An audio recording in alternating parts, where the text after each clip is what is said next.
खुलुमबाय खोब गोजोनथाव खौरां दिनै नैबे मिडियानि जुगेदि आं फोरमायनो लुबैनाया बेनो दिनै जोंहा एमएलए खौ जों कन्टेक्ट लादोंमोन जाहाथे एमएलए आ सफैयाखिसै सफैनो एगेन्स्टआव आं आफादगिरि हिसाबै आरसि खौ बेखेवनाय जाबाय समग्र जोंहा बे आरसिनि दारैनो मावनो गोनां खामानिफ्रा बिथरन जायो बेनिखायनो जों बेखौ दिनै बेखेवनानै लानो हाबाय आरो जोंहा 5, 6, 7 सानथामनि हाबाफारिया जानो फैगासिनो दं बेनिखायनो मोजाङै जाफुंलाङो बेखौ आसा मिजिं खालामनानै दिनैनि आरसिखौ बेखेवनाय जाबाय इम्पर्टेन्ट खोथा बियो जिहेतु राज होनदों राज पुर्णिमा जिहेतु राजभोगखौ मोनजानांगौबा जोङो नाजानांगोन जुजिनांगोन हास्थायनांगोन बेनिखायनो बै समाव जोंहा श्री कृष्णआ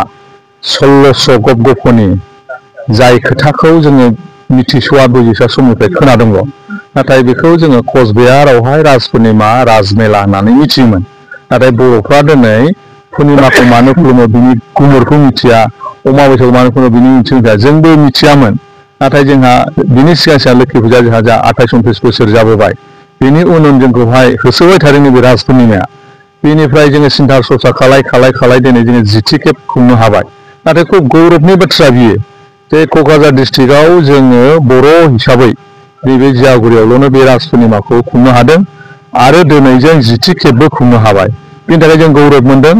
आरो बे राज पुर्णिमा खुंनानै जों एसेबाबो मा मोनदों जोङो धोरोमखौ बांसिन गोथौआव हाबनानै मिथिनो मोनदों मानो जोङो बाथौआवबो 16 खुन्थिया गायखायो 1600 गप-गपनि 16 गपनिनि बाथ्रा आरो जोङो बेखौ खुलुमखायो जेरै मोसौ गलियाव जोङो गसाइ लावखार बांग्रा नामबो खुलुमखायो नाथाय बिनि गुमुरखौ जोङो लासै सिङाव हाबनानै मिथिबाय जे बेबो सासे इसोर बादि माने खामानि मावनो हानाय शक्ति दं बेहा मोनसे राजभोग जागायजेननाय नैबे राज पुर्णिमा बेनिखायनो बेखौ जोङो गोसो मोदोम जिउ होनानै गामियै खौसेयै बै समाव जोङो 6-7टा गामि ज' नांनानै बानायबाय थादों दाबो जों बिदिनो बानायबाय थादों खोब मोजां आरो जोङो बेखौ समग्र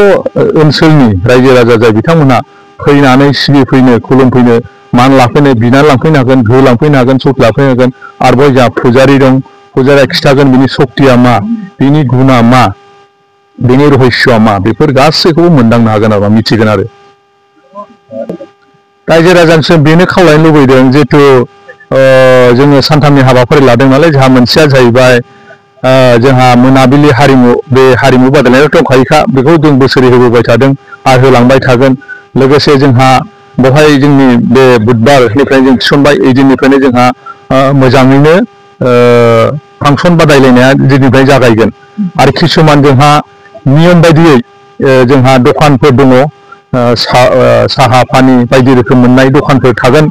बेफोर गाज्रि बुस्थु गैया जाहाथे जों मोजांखौल' जोङो डिसिप्लिन मेन्टेन खालामनो सानदों ओमफ्राय जोङो दिनैनि आरसि बेखेवनायनि गेजेरजों बे डिसिप्लिन मेन्टेनखौ लाखिनोनो मोजांथार जाहाथे खुंफुंनो दावराव गैया दावसि गैया नांलाय खमलाय गैयालासे आफा श्री कृष्णनि जितु दुलुन जात्रा जागायजेननायखौ जों मोजां मावनो थाखाय ओमफ्राय साफ्रोमबो रायजो राजाफोरखौ खावलायनो लुबैनाया बेनो जिहेतु जोंहा मोजांखौसो जों हास्थायनांगौ गाज्रिखौ जों मालाबाबो हास्थायनाङा बेनिखायनो जों सेथि नैथि थामथि दिनाव जोङो गुदिनिफ्रायनो जौसिम जोङो साफा नङा साफा गान खनगिरि रोजाबगिरि जों सेस्था बानायदों नाथाय जोबथारनायाव जोंहा बुकिं बादि जाखाबाय मानगोनां बर'नि गोदोनिफ्रायनो गागुसिन बुंनांगोन बुदांबुलब ब्रह्मखौ जों मोनबाय खुब गोग्गानाय मोनदों बिथाङा एडभार्टाइजबो हरबाय बेनिखायनो ओनसोलनि एरियानि हारि हारिसा गासैखौबो आङो बाव फैनानै बाहागो लाफैयो आरो मोजांथार जोंनि फुजा मेला जानानै थाङो आरो आफा श्री कृष्णनि राज पुर्णिमाबो जाफुङो बेखौनो साफ्रोमबो रायजो राजानिसिम बुंनानै आं बेखिनि मोननायखौ दोनथ'नाय जाबाय गोजोन्थों।